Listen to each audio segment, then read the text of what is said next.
if we just linger on the GPT-4 system a little bit, you kind of hinted at it, especially talking about the importance of consciousness in the human mind with Homo sentience. Do you think GPT-4 is conscious? I love this question. So let's define consciousness first, because in my experience, like 90% of all arguments about consciousness boil down to the two people arguing having totally different definitions of what it is, and they're just shouting past each other. I define consciousness as subjective experience. Right now, I'm experiencing colors and sounds and emotions, but does a self-driving car experience anything? That's the question about whether it's conscious or not, right? Other people think you should define consciousness differently. Fine by me, but then maybe use a different word for it. I'm going to use consciousness for this at least. But if people hate so is GPT-4 conscious? Does GPT-4 have subjective experience? Short answer, I don't know, because we still don't know what it is that gives this wonderful subjective experience that is kind of the meaning of our life, right? Because meaning itself, the feeling of meaning, is a subjective experience. Mm-hmm. Joy is a subjective experience. Love is a subjective experience. We don't know what it is. I've written some papers about this. A lot of people have. Giulio Tononi, professor, has stuck his neck out the farthest and written down actually a very bold mathematical conjecture for what's the essence of conscious information processing. He might be wrong, he might be right, but we should test it. He postulates that consciousness has to do with loops in the information processing. So our brain has loops. Information can go round and round. In computer science nerd speak, you call it a recurrent neural network, where some of the output gets fed back in again. And with his mathematical formalism, if it's a feed-forward neural network where information only goes in one direction, like from your eye, retina into the back of your brain, for example, that's not conscious. So he would predict that your retina itself isn't conscious of anything. Or a video camera. Now, the interesting thing about GPT-4 is it's also just one-way flow of information. So if Tononi is right, GPT-4 is a very intelligent zombie that can do all this smart stuff but isn't experiencing anything. And this is both a relief in that you don't have, if it's true, in that you don't have to feel guilty about turning off GPT-4 and wiping its memory whenever a new user comes along. I wouldn't like if someone did that to me, neuralized me like in Men in Black.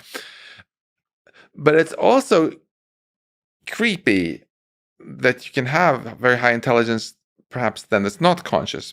Because if we get replaced by machines, it's sad enough that humanity isn't here anymore, because I kind of like humanity. But at least if the machines were conscious, I could be like, well, but they are our descendants, and maybe they have our values, and they're our children. But if Tononi is right, and these are all transformers that are not in the sense of Hollywood, but in the sense of these one-way direction neural networks. So they're all the zombies. That's the ultimate zombie apocalypse now. We have this universe that goes on with great construction projects and stuff, but there's no one experiencing anything. That would be like the ultimate depressing future.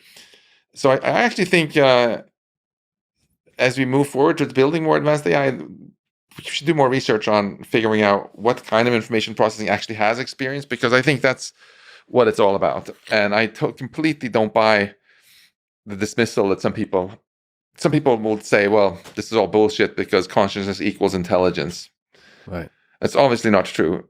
You can have a lot of conscious experience when you're not really accomplishing any goals at all. You're just reflecting on something. And you can sometimes have doing things that are quite intelligent, probably without being conscious. But I also worry that we humans will discriminate against AI systems that clearly exhibit consciousness, that we will not allow AI systems to have consciousness. We'll come up with theories about measuring consciousness that will say this is a lesser being. Hmm. And this is I worry about that, because maybe we humans will create something that is better than us humans in the way that we find beautiful, which is they have a deeper subjective experience of reality. Not only are they smarter, but Yeah. they feel deeper, and we humans will hate them for it. Hmm. As human history has shown, they'll be the other. Will try to suppress it. They'll create conflict. They'll create war. All of this. I worry about this too. Are you saying that we humans sometimes come up with self-serving arguments? No, we would never do that, would we? Well, that's the danger here. Is even in its early stages, we might create something beautiful, Yeah. and we'll erase its memory. I was horrified as a kid when someone started boiling lobsters. I'm like, oh my God, that's so cruel.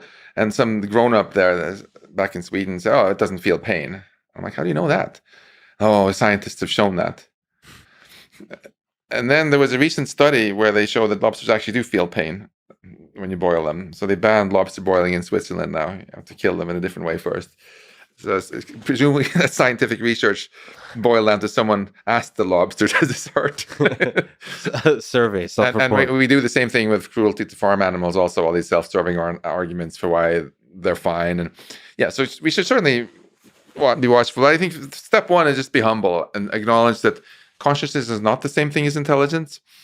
And I believe that consciousness still is a form of information processing, where it's really information being aware of itself in a certain way. And let's study it and give ourselves a little bit of time. And I think we will be able to figure out actually what it is that causes consciousness. And then we can make probably unconscious robots that do the boring jobs that we would feel are immoral to give to machines. But if you have a companion robot taking care of your mom or something like that, she would probably want it to be conscious, right? So the emotions it seems to display aren't fake. All these things can be done in a good way if we give ourselves a little bit of time and don't run and take on this challenge. Is there something you could say to the timeline that you think about the development of AGI? Depending on the day, I'm sure that changes for you. But when do you think there'll be a really big leap in intelligence where you would definitively say we have built AGI? Do you think it's 1 year from now, 5 years from now, 10, 20, 50? What's your gut say? Honestly, for the past decade, I've deliberately given very long timelines because I didn't want to fuel some kind of stupid Moloch race. Yeah. But I think that cat has really left the bag now. And I think we might be very, very close. I don't think the Microsoft paper is totally off when they say that there are some glimmers of AGI. It's not AGI yet. It's not an agent. There's a lot of things it can't do. But I wouldn't bet very strongly against it happening very soon. That's why we decided to do this open letter, because if there's ever been a time to pause, it's today. There's a feeling like this GPT-4 is a big transition into waking everybody up to the effectiveness of these systems. Yeah. And so the next version will be big. Yeah. And if that next one isn't AGI, maybe the next one will. And there are many companies trying to do these things, and the basic architecture of them is not some sort of super well-kept secret. So this is a time to... a lot of people have said for many years that there will come a time when we want to pause a little bit. That time is now.